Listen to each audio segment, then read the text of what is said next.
Assalamualaikum warahmatullahi wabarakatuh. Untuk materi minggu ini, kita akan melanjutkan materi baru yaitu mengenai graf. Untuk definisinya sendiri, graf G didefinisikan sebagai pasangan himpunan V, E, di mana V ini adalah himpunan tidak kosong dari simpul-simpul, dan E ini adalah himpunan sisi. Nah, notasinya, G sama dengan V, E. Nah, V disebut juga simpul, ini tidak boleh kosong. Sedangkan E atau sisi boleh kosong. Jadi, sebuah graf boleh hanya mempunyai simpul saja tanpa sebuah sisi. Nah, graf yang hanya mempunyai satu buah simpul tanpa sebuah sisi dinamakan dengan graf trivial. V atau simpul ini disimbolkan dengan titik atau noktah. Nah, seperti ini. Ini disebut dengan simpul. E atau sisi disimbolkan dengan garis. Sisi itu apa? Sisi adalah yang menghubungkan simpul satu ke simpul lainnya.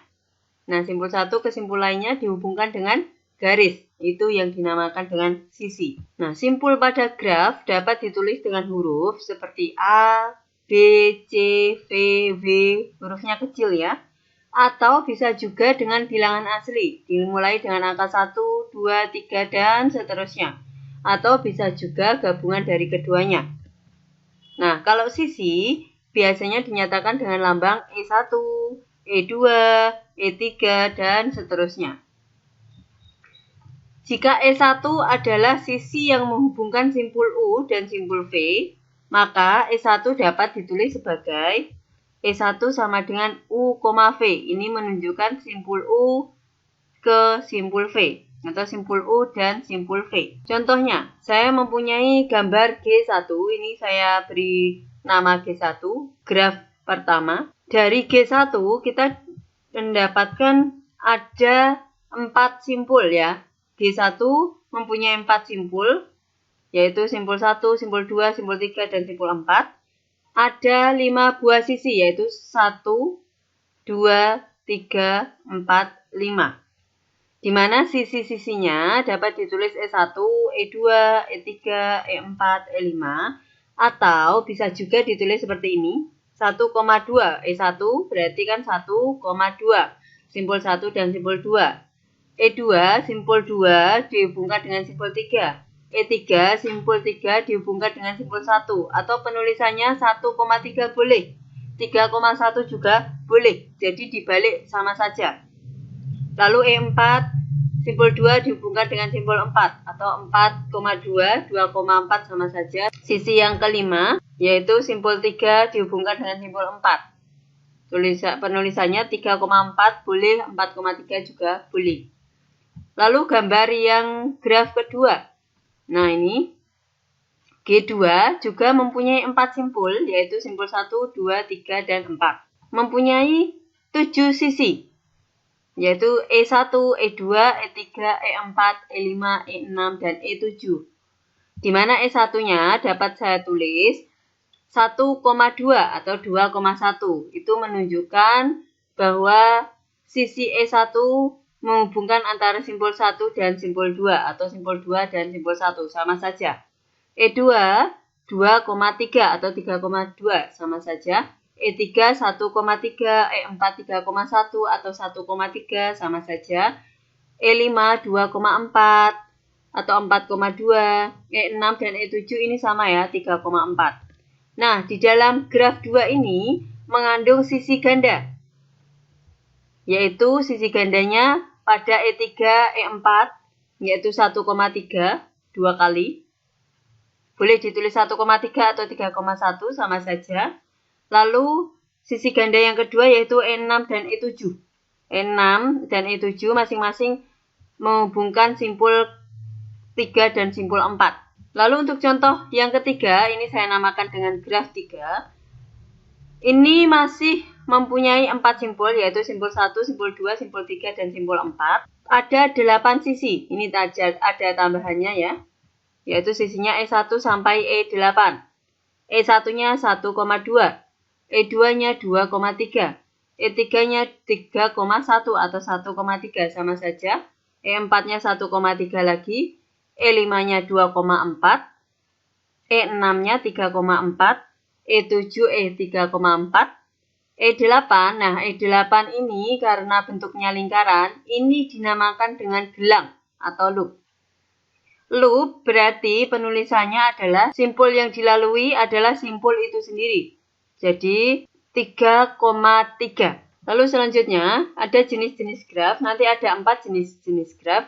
Yang pertama graf sederhana, yaitu graf yang tidak mengandung gelang maupun sisi ganda. Contohnya pada G1 pada slide sebelumnya ini. Nah, ini G1 tidak ada gelang dan tidak ada sisi ganda. Jadi ini yang dinamakan dengan graf sederhana. Yang nomor 2, graf tak sederhana. Graf tak sederhana dibagi menjadi 2. Yang pertama graf ganda adalah graf yang mengandung sisi ganda. Contohnya pada G2 yang tadi ya. Nah, ini ada sisi gandanya yaitu E3, E4, lalu E6 dan E7. Lalu yang kedua, graf semu. Graf semu adalah graf yang mengandung gelang atau loop. Ini contohnya pada G3 yang tadi. Nah, ini G3 di sini yang mengandung gelang atau loop yaitu pada simpul 3. Nah, pada simpul 3 ini. Meskipun mengandung sisi ganda, yang penting di dalam graf ini ada yang mengandung gelang atau loop. Berarti ini yang dinamakan dengan graf semu. Lalu jenis-jenis graf yang nomor 3 yaitu graf tak berarah. Graf tak berarah adalah graf yang sisinya tidak mempunyai orientasi arah. Contohnya pada graf pertama, graf kedua, dan graf ketiga yang tadi ya. Nah, sekarang yang keempat adalah graf berarah, yaitu graf yang setiap sisinya diberikan orientasi arah, di mana simpul pada graf berarah dinamakan dengan busur. Nah, busur U, V itu tidak sama dengan V, U. Kalau yang tadi di graf tak berarah, pada sisi U, V itu sama dengan V, U. Kalau di graf berarah U, V tidak sama dengan V, U. Karena apa? Karena ada orientasi arahnya. Nah, untuk busur U, V berarti simpul U ini dinamakan dengan simpul asal. Simpul V dinamakan dengan simpul terminal.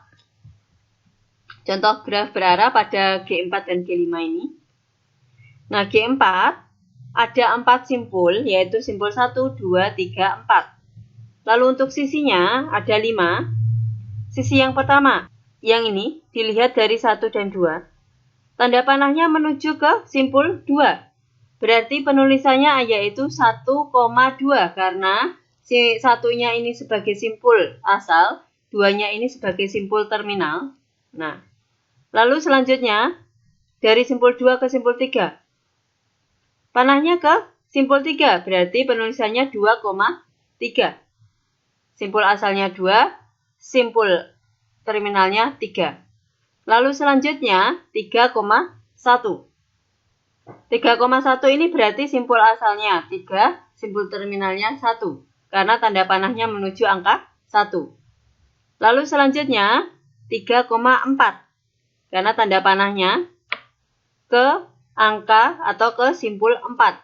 Jadi 3,4. Lalu yang terakhir adalah 4,2.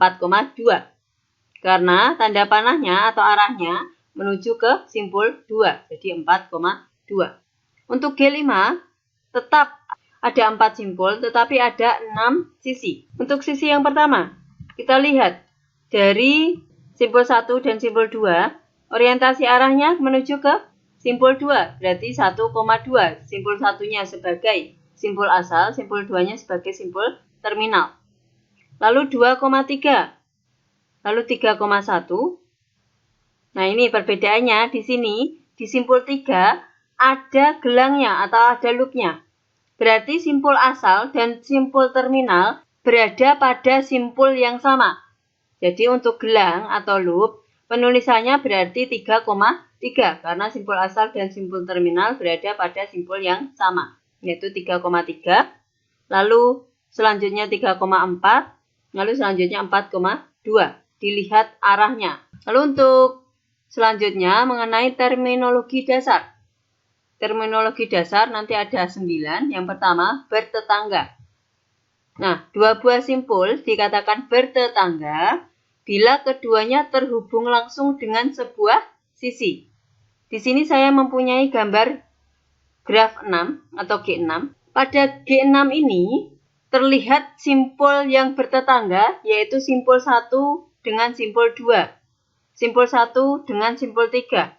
Kenapa? Karena apa? Karena ada sisi yang menghubungkan antara simpul 1 dengan simpul 2, simpul 1 dengan simpul 3. Simpul 2 juga bertetangga dengan simpul 4. Simpul 3 juga bertetangga dengan simpul 4. Karena apa? Karena ada sebuah sisi yang menghubungkan antara simpul 2 dengan simpul 4, begitu juga antara simpul 3 dengan simpul 4. Tetapi simpul 1 tidak bertetangga dengan simpul 4. Karena tidak ada sisi yang menghubungkan antara simpul 1 dengan simpul 4. Lalu selanjutnya yang nomor 2 yaitu mengenai bersisian. Nah, untuk sebarang sisi E, U, V, sisi E dikatakan bersisian dengan simpul U dan V. Contohnya pada G6, masih pada G6 ya. Sisi 2,3 bersisian dengan simpul 2 dan simpul 3. Sisi 2,4 bersisian dengan simpul 2 dan simpul 4. Sisi T1,3 bersisian dengan simpul 1 dan 3. Sisi 1 dan 2 bersisian dengan simpul 1 dan 2. Untuk yang selanjutnya, yang nomor 3 yaitu mengenai simpul terpencil. Simpul terpencil yaitu simpul yang tidak satupun bertetangga dengan simpul-simpul lainnya. Jadi simpul tersebut tidak mempunyai sisi yang menghubungkan antara simpul tersebut dengan simpul-simpul lainnya. Contohnya, ini pada G7, simpul 5 ini termasuk simpul terpencil karena tidak ada sisi yang menghubungkan dengan simpul lainnya. Yang keempat, mengenai graf kosong. Nah, graf yang himpunan sisinya menyatakan himpunan kosong. Jadi, di graf kosong ini hanya mempunyai simpul-simpul saja tanpa ada sebuah sisi. Ini contohnya. Nah, ini simpul 1, 2, 3, 4 tidak ada sisi satupun di G8. Yang ini dinamakan graf kosong. Lalu selanjutnya yang nomor 5 mengenai derajat atau degree. Nah, derajat suatu simpul pada graf tak berarah adalah jumlah sisi yang bersisian dengan simpul tersebut. Notasinya, dV sama dengan derajat pada simpul V. Sisi gelang di dalam derajat dihitung berderajat 2. Contohnya, saya mempunyai G9. Ini graf ke-9.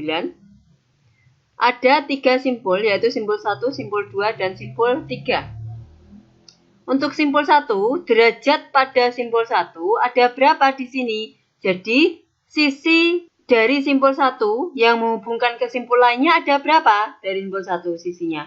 1, 2, 3. Berarti derajat pada simpul 1 ada 3. Lalu derajat pada simpul 2 ada berapa? Sisi yang menghubungkan simpul 2 dengan simpul lainnya ada berapa? 1, 2, 3. Juga 3. Lalu D3. Derajat pada simpul 3 ada berapa? 1, 2. Nah, ini ada gelang. Ingat, sisi gelang dihitung berderajat 2. Berarti 1, 2, 3, 4. Berarti derajat pada simpul 3 ada 4. Selanjutnya, derajat suatu simpul V pada graf berarah. Biasanya dinotasikan dengan D in V dan D out V. Untuk D in V, yaitu derajat masuk. Yaitu jumlah busur yang masuk ke simpul V. Kalau D out V berarti derajat keluar. Jumlah busur yang keluar dari simpul V.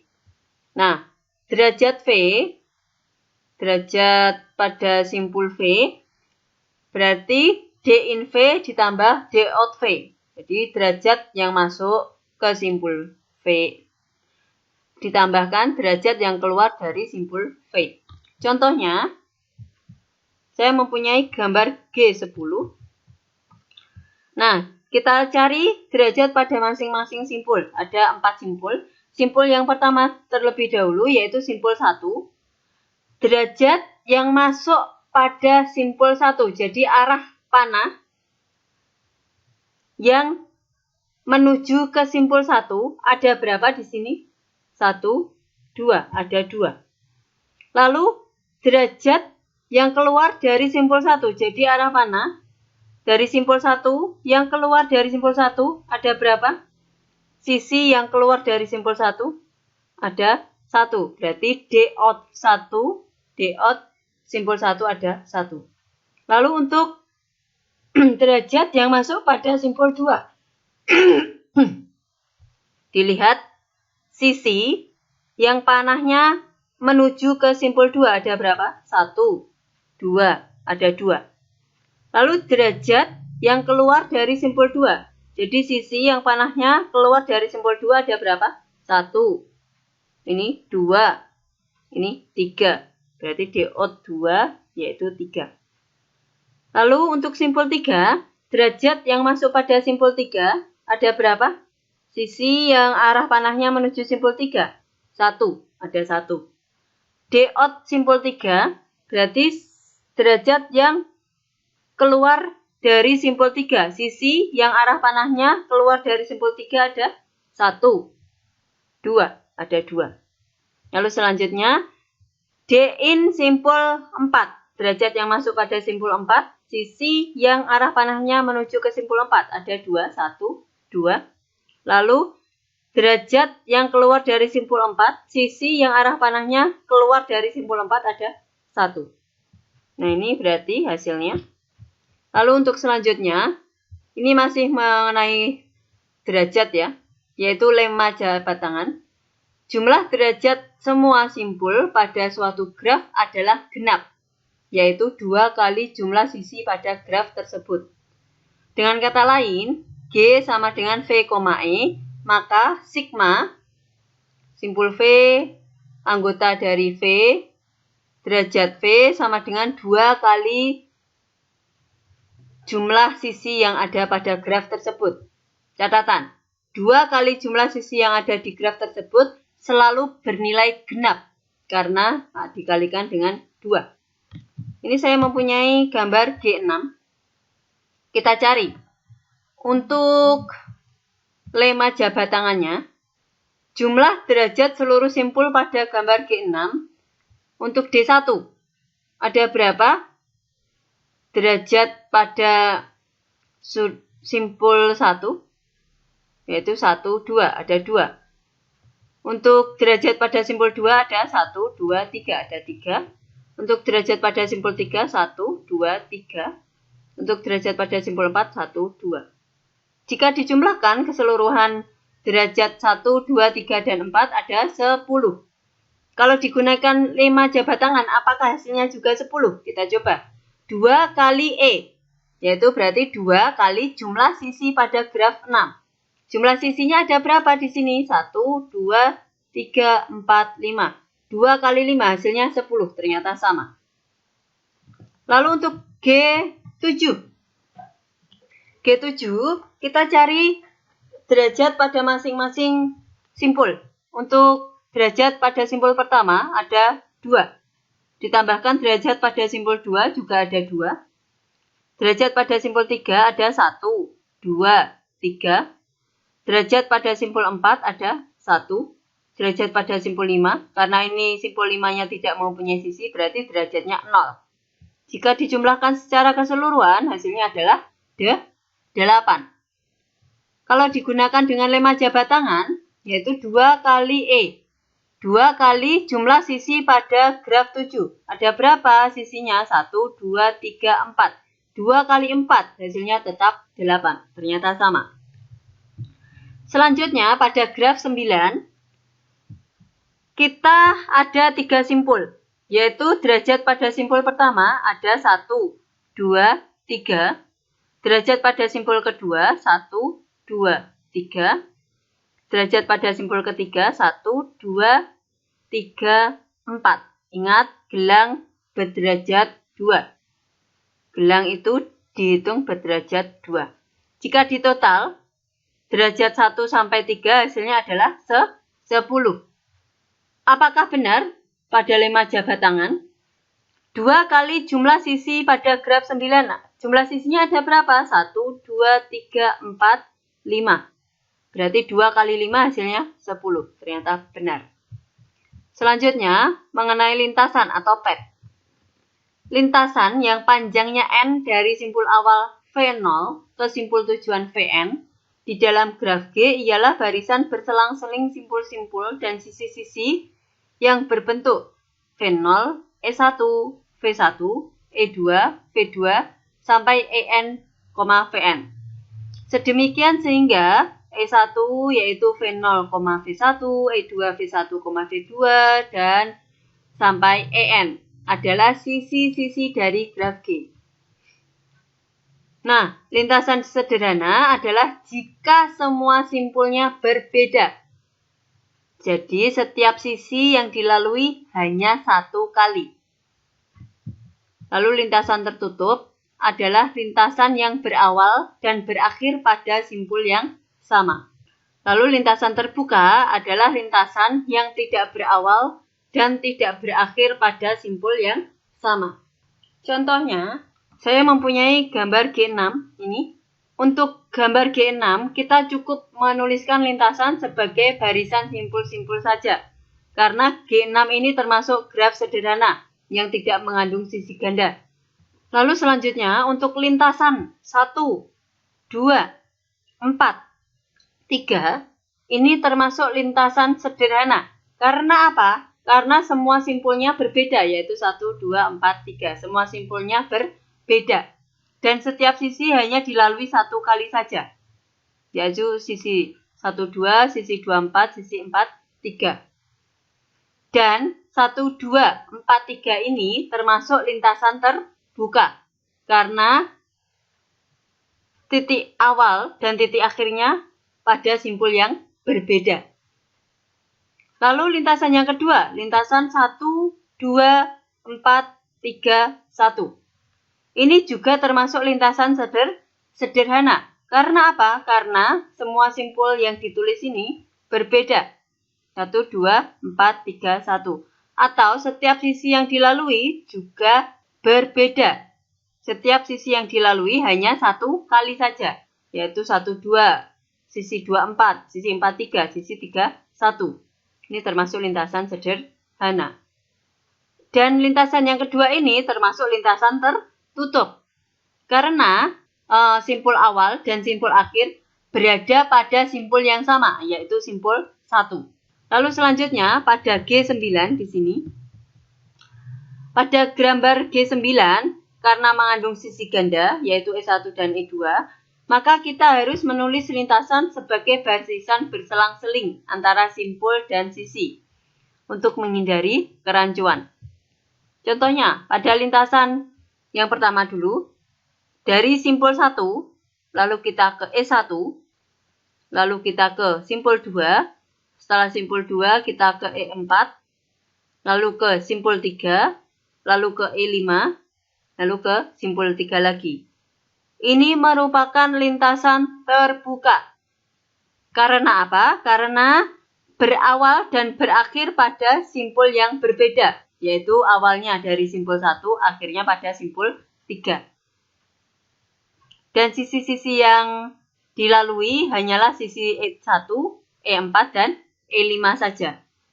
Untuk lintasan yang kedua, yaitu lintasan dimulai dari simpul 1, lalu di E2, lalu simpul 2, lalu sisi E4, lalu simpul 3, sisi E5, ke simpul 3 lagi, lalu sisi E3, lalu simpul 1. Ini merupakan lintasan tertutup.